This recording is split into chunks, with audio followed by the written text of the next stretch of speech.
మొన్న కేంద్ర మంత్రి బండి సంజయ్ నిన్న ఏపీ సీఎం చంద్రబాబు ప్రజాగొంతుక రాజ్ న్యూస్ పై ప్రశంసల వర్షం కురిపిస్తున్నారు.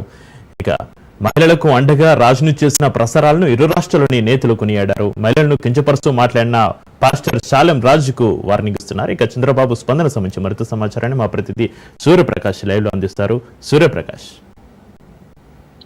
నిన్న జరిగిన యోగా దినోత్సవ వేడుకలకు సంబంధించి సక్సెస్ మీట్ లో అయితే చంద్రబాబు నాయుడు అయితే విశాఖపట్నంలో ప్రెస్ మీట్ పెట్టడం జరిగింది. ఆ ప్రాంతంలో రాజ్ న్యూస్ నుండి అయితే ఒక ప్రశ్న బయటకు రావడం జరిగింది. పూర్తిగా అయితే ఎవరైతే మహిళలకు సంబంధించి కించపరిచే విధంగా అయితే మాట్లాడుతూ ముఖ్యంగా మల్లె పువ్వులు బొట్లు పెట్టుకోవడం పైన అయితే ఈ యొక్క ప్రశ్న అయితే వేయడం అయింది.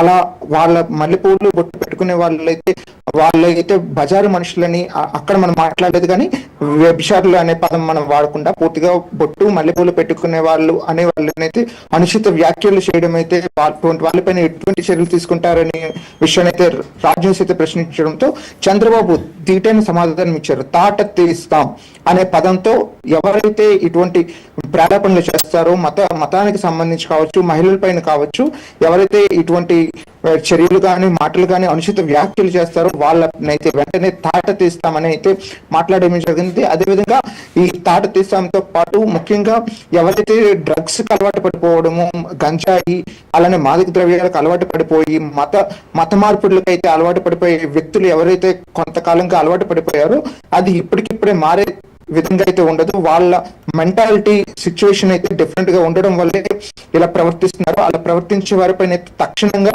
చర్యలు తీసుకోకపోవచ్చు, కానీ వాళ్ళు ఎవరిని కూడా విడిచిపెట్టే ప్రసక్తి అయితే లేదు.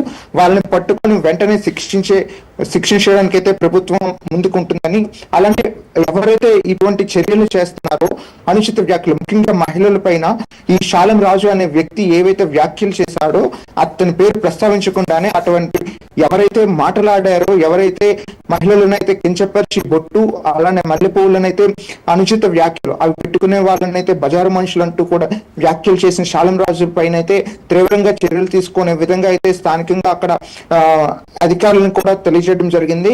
ఎవరైతే అటువంటి వ్యాఖ్యలు చేస్తారో అటువంటి వారిపైన తక్షణమే చర్యలు తీసుకోవాల్సిన అవసరం ఎంతైనా ఉంది కనుక వాళ్ళపైన చర్యలు తీసుకోవాలనే విషయాన్ని కూడా చంద్రబాబు తెలియజేయడం జరిగింది. అదేవిధంగా మరో ప్రశ్న కూడా ప్రశ్నించాము. మీడియాలో మేము వేస్తున్న కథనాలకి సంబంధించి మా పైన సోషల్ మీడియాలో ట్రోల్స్ చేస్తూ ఈ యొక్క రాజ్ న్యూస్ పైన అయితే బురదలేందుకు పెయిడ్ ఆర్టిస్టులతో నిత్యం ఈ సంస్థ యాజమాన్యంతో పాటు ఇందులో పనిచేసే వాళ్ళని కూడా కించపరిచే విధంగా వ్యాఖ్యలు చేస్తున్న సోషల్ మీడియా పైన అయితే తక్షణమే చర్యలు తీసుకోవాలని కూడా మనం ప్రశ్నించడంతో అటువంటి వారిపైన కూడా తక్షణమే చర్యలు తీసుకుంటామని, అటువంటి విధంగా ఎవరైతే ప్రవర్తిస్తారో అనుచిత వ్యాఖ్యలు అత్యధికంగా ఎవరైతే చేస్తారో వారిపైన వెంటనే చర్యలు తీసుకుంటామని కూడా తెలియజేస్తున్నారు. అలానే విశాఖ నగరంలో అయితే దాదాపు రాజ్ న్యూస్ కి అయితే ప్రశంసలు వెల్లువెత్తుతున్నాయి. మహిళా లోకం కోసం, మహిళల కోసం పోరాటం చేయడానికైతే రాజ్ న్యూస్ ముందుకు రావడం, నిన్న అంతమంది కూడా స్థానికంగా జరిగిన యోగా దీని కోసం కావచ్చు, వేరే వాటి కోసం మాట్లాడారు తప్ప మహిళల కోసం ఎవరు ప్రశ్నించట్లేదు. అటువంటి సమయంలో కూడా మహిళల కోసం ప్రశ్నించి మహిళలకు రక్షణగా నిలవడానికి అయితే రాజ్ న్యూస్ ముందు రావడంతో అయితే చాలా సంతోషమని కూడా మహిళా సంఘాలు అలానే హిందువులు ముఖ్యంగా హిందూ సంఘ మహిళలు అయితే హర్షాన్ని అయితే వ్యక్తం చేస్తున్నారు. ఇదే విధంగా రాజ్ న్యూస్ సపోర్ట్ ఉంటే మేము కలెక్టర్ కి కావచ్చు, సిపికి కూడా వినతి పత్రాలు అందజేసి శాలెం రాజు పైన అయితే చర్యలు తీసుకోవాలని అయితే కంప్లైంట్ చేస్తామనే విషయాన్ని కూడా తెలియజేయడం అయితే జరుగుతుంది. చక్రి.